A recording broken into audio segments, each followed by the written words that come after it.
নমস্কার, আমার ইউটিউব চ্যানেলে আপনাদের সবাইকে অনেক অনেক স্বাগত আর অনেক ভালোবাসা। আজকের নিবেদন বিবাহ বিচ্ছেদ। নবনীতা আর শুভঙ্কর দুজনকে খুব ভালোবাসতো। 5-6 বছর সম্পর্কে থাকার পর দুই বাড়ির পক্ষ থেকে জানাজানি করে তাদের বিয়েটা ঠিক করে। একটা ভালো শুভ দিন দেখে শুভ অনুষ্ঠান করে বিয়ে হবে দুজনের। তারপর বিয়ের কার্ড ছাপানো হয়।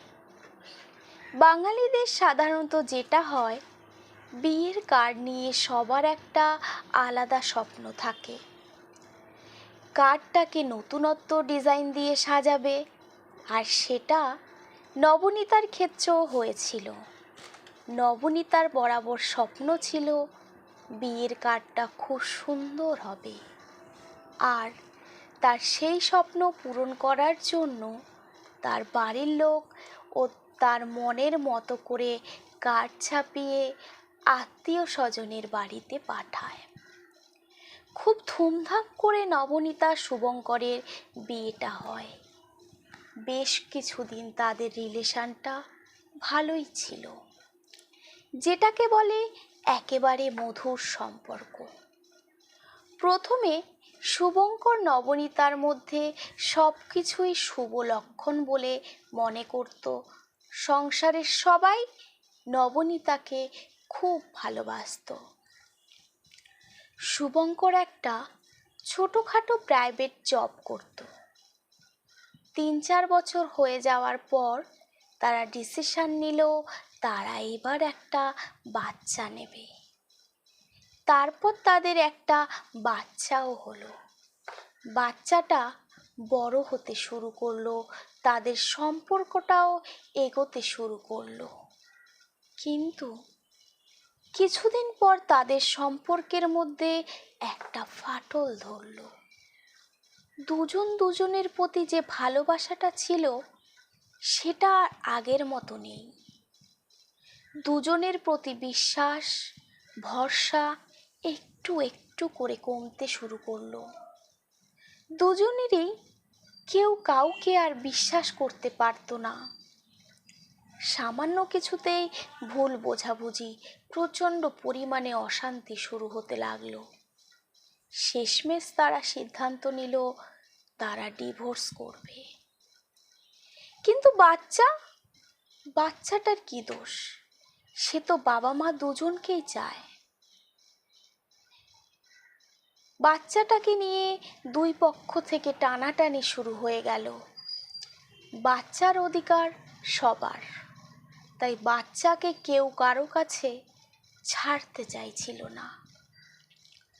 অনেক চেষ্টা করার পরে দুজনের সম্পর্কটাকে আর টিকিয়ে রাখতে পারল না। শেষমেশ কোর্টের দ্বারস্থে হলো। কোর্টের সিদ্ধান্তে তাদের ডিভোর্সটা হয়েই গেল। বাচ্চাটা যেহেতু ছোট ছিল, তাই বাচ্চাটাকে তার মায়ের কাছে থাকার অধিকার থেকে বঞ্চিত করল না কোর্ট। কিন্তু বাবারও তো অধিকার আছে বাচ্চাকে নিয়ে থাকার। কিন্তু ও যে বাচ্চা ছোট বলে তাই মার কাছে থাকার অধিকারটা তার আছে। মা বাচ্চাকে নিয়ে আলাদা থাকতে শুরু করলো। বাবা নিজের মতো করে থাকতে শুরু করলো আলাদা করে। তাহলে বিয়েটা তাদের করার কি দরকার ছিল এত ধুমধাম করে, এত জাঁকজমক করে? শুভ বিবাহ বলে কার্ড ছাপিয়ে যদি সম্পর্কটাকে দুজনেই এগিয়ে নিয়ে যেতে না পারে, আমার মনে হয় কার্ডের উপর আর নকশা করে রং করে শুভ বিবাহ লিখে আর দরকার নেই। এটাই লেখা উচিত, বিশ্বাসের মর্যাদা দিতে শেখো, সুখের দায়িত্ব তোমাদেরই হাতে। শুধু বিয়ের মুহূর্তটাকে শুভ করে কি লাভ? বাকি জীবনটাকে যদি অশুভ সময় এসে হাজির হয়, যে জিনিসটা আগে ভালো লাগতো সে জিনিসটার বিয়ের পরে ভালো লাগে না, মানিয়ে নেওয়া ভালো, মন্দ সবটার প্রতি একটা অস্বস্তিকর অবস্থা তৈরি হয়। তারপর নিজেদেরকে নিজেরা শাস্তি দেওয়ার জন্য শেষ সিদ্ধান্ত নেওয়া হয় বিবাহ বিচ্ছেদ। কিন্তু সেটা বাচ্চা জন্ম দেওয়ার আগে করলে তাও মানা যায়, কিন্তু একটা বাচ্চা জন্ম দিয়ে তাকে মা বাবার থেকে আলাদা করে কী লাভ?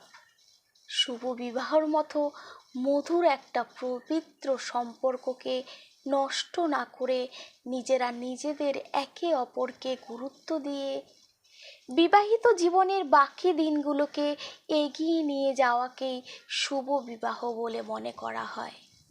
নমস্কার, আজকের গল্প এই পর্যন্তই। গল্পটি যদি ভালো লেগে থাকে তাহলে অবশ্যই একটা লাইক করে দেবেন, আর যদি কিছু ভুল ত্রুটি হয়ে থাকে তাহলে কমেন্ট করে জানাবেন আর আমায় ক্ষমা করে দেবেন। আর এরকম নিত্য নতুন গল্প শোনার জন্য আমার চ্যানেলটাকে অবশ্যই সাবস্ক্রাইব করে আমার পাশে থাকবেন। আর সবাই ভালো থাকবেন, সুস্থ থাকবেন, সাবধানে থাকবেন।